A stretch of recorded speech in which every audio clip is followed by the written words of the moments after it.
Another day, another work.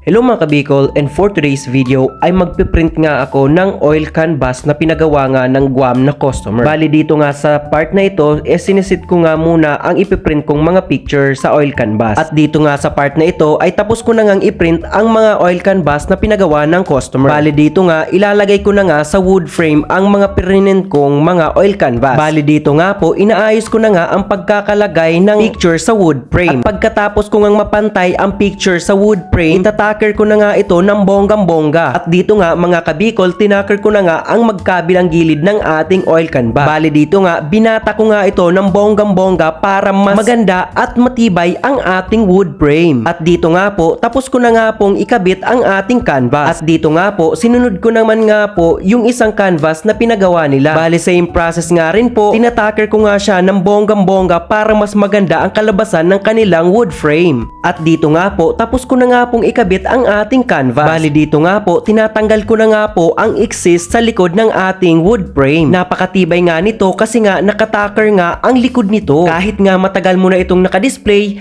hindi pa rin nawawala ang kanyang print. Sa murang halaga nga lang, magkakaroon ka na ng pangmatagalan mong picture sa wood frame. At dito nga mga kabikol, nakatatlo na nga ako. Bali 5 piraso nga ang pinagawa ng taga-Guam. At dito nga, same process pa rin, inaalis ko na naman nga ang exist sa likod. At dito nga, ginagamitan ko nga lang ito ng cutter. Pwede mo nga itong pangregalo sa kasal o birthday. Dahil sa quality nito, hindi ka mapapahiya. Pwede kayong mag-message sa akin o direct sa mismong page. At dito nga mga kabikol, tapos ko na naman nga yung isa. At hanggang dito na nga lang muna ang aking video mga kabikol. Sana nag-enjoy kayo sa panonood. Please like, follow, and share.